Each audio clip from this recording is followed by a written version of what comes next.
네, 7번째 시간입니다. 하나님의 기뻐하심 시리즈로 나누고 있는데요. 하나님의 기뻐하심을 이렇게 오래 나누는 이유는 우리 신앙의 여정에서 핵심적인 주제이기 때문에 그렇습니다.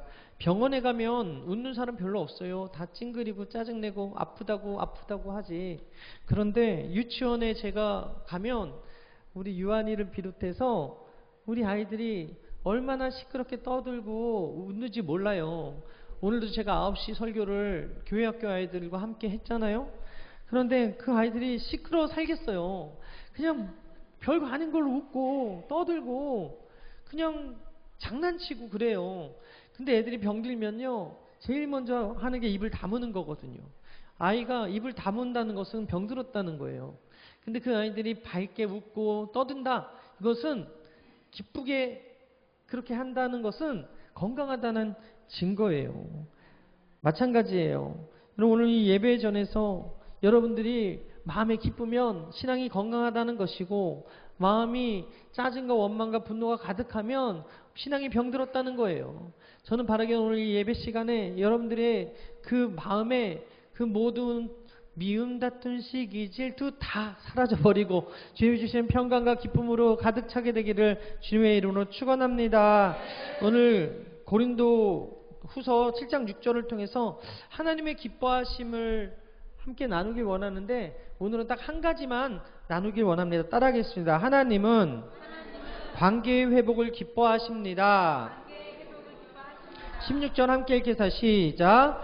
내가 범사에 너희를 신뢰하게 된 것을 기뻐하노라. 오늘 본문이 사도 바울이 짧지만 뜨거운 강력한 고백을 합니다. 하나님께서 주시는 기쁨과 그 기쁨의 본질이 무엇인지 가르쳐주고 있어요. 바울이 개척했던 고린도 교회는 은사가 많이 나타난 교회였지만 그만큼 그 속에서 파벌이 있었고요, 음행이 있었고 항구도시였기 때문에 영적인 교만들이 있었어요. 그래서 그 안에 내부에 여러 가지 균열이 생기고 심각한 문제들이 가득했어요. 바울 시대 당시 초기 기독교 교회는 이런 환경 속에서 외부의 핍박과 내부의 혼란 속에서 여러 가지 문제를 직면하고 있었었는데, 바울은 이 고린도 교회를 너무 사랑한 나머지 눈물의 편지라고 불리는 엄한 편지를 보냅니다. 고린도후서 2장 3절 이하에 큰 환난과 애통한 마음으로 많은 눈물을 썼다고 기록되어 있고, 고린도후서 2장 9절에 그 편지를 보낸 목적이 공동체의 순종을 시험하기 위한 거였다라고 써 있어요. 자식을 그냥 방치하는 부모 없죠. 잘못하면 훈계도 하고 잘하면 칭찬도 하면서 키우는 거 아니겠습니까? 자식이 잘못하면 꾸짖는 부모처럼 그 편지 속에는 그들의 잘못을 훈계하고 지적하고 돌이키라고 권면하고 또 엄중하게 이야기하는, 그래서 그들이 상처받고 엇나갈까봐 염려와 근심으로 가득한 마음이었지만, 이 동역자 디도라는 사람이 가지고 온 고린도 교회의 그 편지는 놀랍게도 그들이 사도 바울이 쓴 이 엄중한 편지, 훈계의 편지를 받고서 책망을 듣고서 진심으로 돌이켰다, 회개했다라는 것이었습니다. 잘못을 슬퍼하면서 근심했고 다시 복음을 사모하고 순종의 열심을 보였다는 그런 기쁨의 소식을 디도가 가져온 거예요. 이 소식을 들은 바울이 모든 환난과 어려움 속에서도 내가 넘치는 위로와 기쁨을 얻게 되었고, 오늘 본문의 고백처럼 그들을 온전히 신뢰하게 된 것이 무척이나 기뻐한다라고 외치고 있는 거예요. 여러분, 걱정이 되는 교회가 있고 부흥하는 교회가 있어요. 맨날 분열하고 다투고 싸우는 교회가 있고 화합하고 사랑한다고 소문난 교회가 있어요. 여러분, 우리 교회는 어떤 교회가 되기를 바라십니까? 오늘 본문의 범사에라는 표현은 헬라어로 엠파티라는 단어인데요, 모든 일에 모든 면에서라는 뜻이에요. 이는 부분적이거나 조건적인 신뢰가 아니라 사도 바울이 고린도 교회를 전적으로 범사의 모든 면에서 신뢰하는 교회가 되었다라는 것을 의미하거든요. 여러분, 믿을 만한 사람은 어떤 사람입니까? 범사에 신뢰할 수 있는 사람이어야 됩니다. 여러분, 축구를 예를 든다면 손흥민 선수가 이번 주에 그 해트트릭을 기록을 했어요. 감독 입장에서는 이 손흥민 선수를 경기에서 빼는 것은 안 되는 일이죠. 왜냐하면 이 선수가 있어야 승리를 견인할 수 있다고 믿기 때문에, 온전히 신뢰하기 때문에. 그런데 만약에 내가 감독인데 그를 온전히 신뢰하지 못해서 경기에 내보내지 못하고 그런다면, 그리고 진다면 그것은 오롯이 감독의 탓이겠지만, 이 선수를 넣을 때마다 이 선수를 넣을 때마다 공을 뺏겨, 이 선수를 넣을 때마다 선수를 놓쳐서 패배한다면 그 감독은 그 선수를 신뢰하지 못하겠죠. 마찬가지라는 거예요. 여러분, 어떤 사람은 저 사람은 돈에 대해서는 100%야, 신뢰할 수 있어 라고 하는 사람에게는 돈을 빌려줄 수 있어요. 어떤 사람은 다른 데의 신용이 100%야, 딴 건 못 믿어 할 수도 있어요. 범사, 모든 것에 그 사람을 신뢰할 때 우리가 그 사람에게 빌려주는 것을 두려워하지 않을 수 있는 거예요. 그가 바로 진리의 동역자가 되고 믿을 만한 사람이 되는 거예요. 크리스찬은 어떤 사람이 돼야 됩니까? 우리 교회 성도님들은 어떤 분들이 되고 싶으십니까? 믿을 만한 사람이 돼야 되는 거예요. 세상에 누구를 만나도 저 사람은 내가 보증해, 저 사람은 믿을 만한 사람이야, 저 사람은 성실한 거 내가 알아, 저 사람은 착한 거 내가 알아, 저 사람은 사기치지 않는 사람인 거 내가 보증해 할 정도로 범사에 신뢰를 쌓고 범사에 믿을 만한 사람이 되어야 된다라는 것이죠. 사도 바울은 고린도 교회 교인들이 디도를 통해서 바울의 편지를 읽고 회개함으로써 하나님과 화목하고 하나님이 주시는 그 말씀에 열심히 순종하려고 한다라고 하는 소식을 듣고서 기뻐한다고 하면서 이 단락을 맺는 거예요. 고린도 교회와 바울의 신뢰가, 그 관계가, 신뢰의 관계가 회복된 것이죠. 하나님을 신뢰한 위대한 본보기 중 하나가 믿음의 조상 아브라함 아닙니까? 하나님이 아브라함에게 복을 주시기 전에 그의 믿음을 시험하길 원하셨어요. 그래서 그에게 가장 힘든 명령을 하시죠. 창세기 22장 2절 함께 읽겠습니다. 시작. 내 아들, 내 사랑하는 독자 이삭을 데리고 모리아 땅으로 가서 내가 내게 일러준 한 산 거기서 그를 번제로 드리라. 단순한 순종 시험이 아니라 이삭이 어떤 아들이었어요? 100세 때 얻은 정말 귀한 아들 아니었습니까? 그런데 그를 번제로 바쳐서 죽이라는 것은 하나님이 분명히 약속하신 그 약속과 대치되잖아요. 하나님이 무슨 약속을 주셨어요? 내 씨로 말미암아 하늘의 별과 같이 땅의 그 바다의 모래와 같이 하나님이 많은 자식을 너에게 허락할 거야. 그럼 엘르에셀이라고 하는 그 종을 통해서 하나님께서 주시는 거 아닌가요? 아니라는 거예요. 이삭을 통해서 주시겠다고 약속을 하셨는데 그 독자 이삭을 어떻게 하라고요? 바치라는 거예요. 모순적인 명령이었죠. 하나밖에 없는 아들 이삭을 죽이고 어떻게 많은 자식을 얻어요? 그런데 의심하지 않았다는 거예요. 사라랑 의논하지 않았다는 거예요. 하나님을 온전히 신뢰하고 칼을 들었다라는 거예요. 그 순간 하나님이 이렇게 말씀하시죠. 창세기 20장 12절에 내가 내 아들 내 독자까지도 내게 아끼지 아니하였으니 내가 이제야 내가 하나님을 경외하는 줄을 아노라. 여러분, 아브라함의 이 절대적인 순종과 이 신뢰에 하나님이 감동하셨다는 거예요. 그리고 그의 믿음을 인정하셨다는 거예요. 그 이후로 하늘의 별과 같이 바다의 모래와 같이 그의 씨가 번성할 것이다 라고 하는 그것을 이삭을 통해서 이루어 주시더라는 거예요. 오전에 제가 설교한 제목이 이삭이었는데 이삭이 유목민이었잖아요. 가나안 땅에 들어갔을 때, 처음 농사 졌을 때 하나님이 그와 함께 하심으로 복을 주어 그 해에 100배나 얻었대요. 농사한 거에 100배면요 엄청난 거 아닙니까? 그리고 그가 파는 우물마다 물이 솟아나는 거예요. 우물물이 솟아나는 거예요. 무슨 얘기입니까? 이삭이 하나님과 함께함으로 그런 복을 받게 되었다. 아브라함의 신뢰와 믿음의 회복을 통하여 하나님이 그 자식에게도 동일한 복과 은혜를 허락하여 주시더라. 갈라디아서 3장 6절에 아브라함이 하나님을 믿음에 그것을 그에게 의로 정하셨다 함과 같으니라. 여러분, 아브라함이 이해할 수 없는 상황에서도 하나님을 믿었어요. 신뢰했어요. 그리고 순종했어요. 이게 키포인트라는 것입니다. 하나님은 어떤 사람을 좋아합니까? 하나님을 어떤 상황 속에서도 신뢰하고 내가 잘못했으면 바로 회개하고 돌아오는, 그래서 당신의 자녀가 아버지 품을 떠나지 않는 것을 좋아하세요. 절대적으로 하나님의 말씀에 순종하고 청종하는 자들에게 천대까지 복을 주시겠다 말씀으로 약속하신 분이세요. 사도 바울은 고린도 교회에 하나님을 향한 이 믿음과 회복된 순종을 보면서 기뻐하고 있더라는 거예요. 사랑하는 여러분, 하나님은요, 깨어진 관계가 복음으로 이어질 때 기뻐하세요. 믿으시면 아멘. 여러분, 복음은 어떤 것입니까? 하나님과 화목하는 거예요. 그리고 복음은 어떤 것입니까? 성도 관계에도 화목한 거예요. 하나님 사랑, 이웃 사랑이 곧 우리의 삶 속에서 녹아지고 나타나는 것이 바로 복음이라는 거예요. 복음은 사람을 신뢰하게 만들고, 복음을 하나님께 더 가까이 가게 만들고, 복음은 더욱더 하나님을 뜨겁게 사랑하게 만드는 거예요. 여러분, 디모데와 함께 디도는요, 사도 바울이 신뢰한 사람 중에 한 사람이었어요.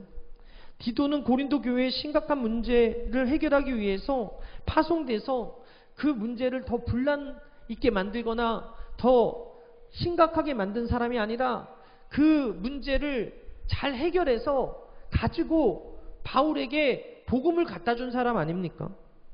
바울과 고린도 교회 사이의 긴장과 오해가 이 디도라는 사람을 통해서 풀어졌고 신뢰가 다시 회복되었고, 그래서 사도 바울이 기뻐하고 있다라는 거예요. 바울과 고린도 교회 사이의 긴장과 오해가 이 디도라는 한 사람을 통해서 이루어졌다면, 여러분, 오늘 사도 바울의 기쁨은요, 고린도 교인들이 출세해서 기뻐한 게 아니라, 고린도 교회 성도들이 성공해서 기뻐한 것이 아니라, 그들을 온전히 믿을 수 있어서 기뻐하다고 고백하는데, 그 중심에 누가 있었습니까? 바로 그 신뢰를 회복하게 도와준 디도라는 사람이 있었어요. 그가 고린도에서 돌아와서 그들의 회개와 바울에 대한 지지를 전하니까 바울이 기뻐서 고린도후서를 쓰더라는 것입니다. 사랑하는 여러분, 오늘 우리에게는 디도와 같이 지도자와 성도 사이에 다리 놓는 사람이 돼야 될 줄 믿습니다. 상처받은 사람이 있어요. 제가 다 살핀다고 하지만 못 살필 수도 있고, 우리가 다 안다고 하지만 모를 수도 있다면, 여러분, 그 사이에 여러분들이 그 사실을 미리 알았다면 중보자, 중재자, 그리고 화목을 이루는 자가 될 때 우리 교회가 믿을 만한 교회, 우리 교회가 소문난 사랑이 넘치는 교회가 됨을 믿으시게 되기를 바랍니다. 디도와 같은 그런 사람들이 많아져야 된다는 거예요. 고린도후서 7장 6절 함께 읽겠어요. 시작.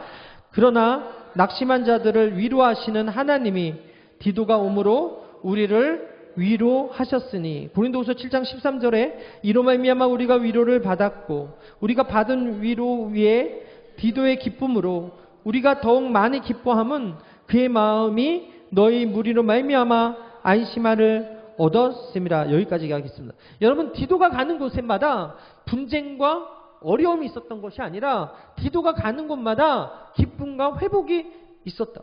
여러분, 내가 가는 곳마다 분쟁과 다툼이 있다면 여러분, 내가 잘못 살고 있는 거예요. 근데 내가 가는 곳마다 기쁨이 있고 회복이 있고 관계에 신뢰가 있다면 나는 복음의 전달자로서 잘 살고 있는 거예요. 하나님은 어떤 사람을 기뻐하시겠습니까? 날마다 이 사람을 보냈더니 분쟁을 일으키고 다툼을 일으키고 미움과 증오가 가득하게 만들면 그 역할을 하는 사람들이 누구예요? 신천지 아닙니까? 교회를 증오하게 만들고 하나님이 세우신 종을 헐뜯게 만들고 서로의 신뢰를 깨게 만드는 게 이단들이 하는 일 아니에요? 근데 하나님이 원하시는 건 무엇입니까? 분열이 아니라는 거예요. 사랑으로 연합하고 하나 되는 거예요. 여러분, 항상 말하지만 이 교회는 완벽한 사람들의 모임이 아니라 죄인들의 모임입니다. 그러다 보니까 문제가 있죠. 그러다 보니까 내 마음에 안 맞는 게 있어요. 그럼에도 불구하고 우리가 믿음의 주에 온전케 하시는 예수님 바라보고 온 거 아니겠어요? 예수님이 완벽하신 하나님이시고 예수님이 이 교회의 머리시기 때문에 우리가 연약하고 부족한 사람들이 모여서 서로 사랑하고 하나님의 교회를 세워가면서 이 교회가 든든히 서가는 거 아니겠습니까? 하나님 어떤 사람을 원하신다고요? 여러분을 통해서 화목을 이루고 여러분을 통해서 화평을 이루고 여러분을 통해서 하나님의 은혜가 흘러가기를 원하셔서 저와 여러분들을 디도와 같은 사명자로 불러주셨음을 기억하시게 되기를 바랍니다. 디도뿐만 아니라 그 중재자의 역할을 한 사람이 누구였냐면 바나바였어요. 구브로 출신 레위인, 본명은 요셉이었는데 사도들이 그가 권면도 잘하고 격려도 잘하고 사람을 세우는 걸 너무 잘하니까 위로의 아들이라는 바나바라는 이름을 지어주었어요. 여러분, 사도 바울이 처음에 살기가 등등해서 이스라엘에서 예수님을 따르는 그 제자들을 죽이려고, 초기 기독교인들을 죽이려고 다메섹에 갈 때 회심했잖아요. 그 사도 바울을 제자들에게 소개하고 교회 공동체가 그 사도 바울을 받아들일 수 있도록 중재한 사람이 누굽니까? 바로 바나바라는 사람이에요. 마가가 이탈한 후에 재기의 기회를 줄지 말지 공동체가 계속해서 이거 가지고 문제를 삼으니까 바나바는 마가를 데리고서 구브로로 떠나서 동역자로 세워서 공동체의 신뢰를 복원한 사람으로 만들었어요. 후에 사도 바울이 마가를 그리워할 정도로 그의 사역은 성공적이었다는 것이죠. 바나바라는 사람은 이처럼 사람과 공동체를 화목으로 이끄는 중재자였고 화해의 일꾼이었어요. 저는 우리 교회가 부흥하는 가장 첫 출발은, 가장 첫 단추는 바로 한 사람 한 사람이, 우리 교회인 한 사람 한 사람이, 우리 성도들 한 사람 한 사람이 디도와 같이 바나바와 같이 중재자가 되어야 됨을 믿으시게 되기를 바랍니다. 그래서 고린도후서 5장 18절 이하에 모든 것이 하나님께로부터 났으며 그가 그리스도로 말미암아 우리를 자기와 화목하게 하시고 또 우리에게 화목하게 하는 직분을 주셨으니 곧 하나님께서 그리스도 안에 계시사 세상을 자기와 화목하게 하시며 그들의 죄를 그들에게 돌리지 아니하시고 화목하게 하는 말씀을 우리에게 부탁하셨느니라. 그러므로 우리가 그리스도를 대신하여 사신이 되어 하나님이 우리를 통하여 너희를 권면하시는 것 같이 그리스도를 대신하여 간청하노니 너희는 하나님과 화목하라. 따라합니다. 너희는 하나님과 화목하라. 어떤 사람이 양보할 수 있습니까? 어떤 사람이 포기할 수 있어요? 어떤 사람이 화목할 수 있어요? 여러분, 이삭이요, 블레셋 사람하고 그 우물과 다투지 않았습니다. 우물이 터져 나올 때 그 우물을 양보할 수 있었던 은혜는 하나님이 그와 함께 하심으로 그가 파는 우물마다 우물이 쏟아져 나오게 하셨기 때문에 그래요. 마찬가지 어떤 사람이 화목할 수 있다고요? 내가 하나님과 화목하면, 내가 하나님을 온전히 신뢰하면, 하나님의 은혜로 충만하면, 성령으로 충만하면 모든 사람과 더불어 화친하고 화목할 수 있는 은혜가 있음을 기억하시게 되기를 바랍니다. 이런 중보적 디도와 같이, 바나바와 같이 그 사람을 평가하고 포기하고 버리는 것이 아니라 신뢰를 회복시키는 중보적 사명을 감당하는 한 사람 한 사람들을 하나님이 사랑해 주신다라는 것입니다. 오늘날 교회 안에 실망한 사람, 상처받은 사람 있죠. 그런데 사도 바울처럼 범사에 신뢰하는 마음을 회복하는 거 누구를 통해서 이루어집니까? 저와 여러분들을 통해서 이루어진다는 사실을 기억하시게 되기를 바랍니다. 하나님은 우리의 약점만 보시는 분이 아니라 사랑의 눈으로 바라보시는 분이에요. 소망의 눈으로 바라보시는 분이에요. 그렇다면 우리도 그 약한 사람을, 그 부족한 사람을 정죄의 눈, 비판의 눈, 바리새인들과 같은 독사의 눈으로 바라보는 것이 아니라 사랑과 인정의 눈으로, 소망의 눈으로 바라볼 때 우리 교회가 범사에 믿을 만한 교회가 되는 거예요. 범사에 은혜로운 교회가 되는 거예요. 범사에 부흥하는 교회가 될 줄 믿습니다. 하나님 사랑의 눈으로 너를 어느 때나 바라보시고 하나님 인자귀로서 언제나 너에게 기울이시니 어두운 빛을 비춰주시고 너의 작은 씨름에도 응답하시니 너는 어느 곳에 있든지 주를 바라고 주만 바라보지라. 우리가 주님을 신뢰하고 주님만 바라보고 주님과 화친하고 화목할 때 여러분들이 가는 곳에 화목이 있고 화친이 있고 평화가 깃듦을 믿으시게 되기를 바랍니다. 마지막으로 우리 고린도후서 7장 9절을 읽고 마치겠습니다. 시작.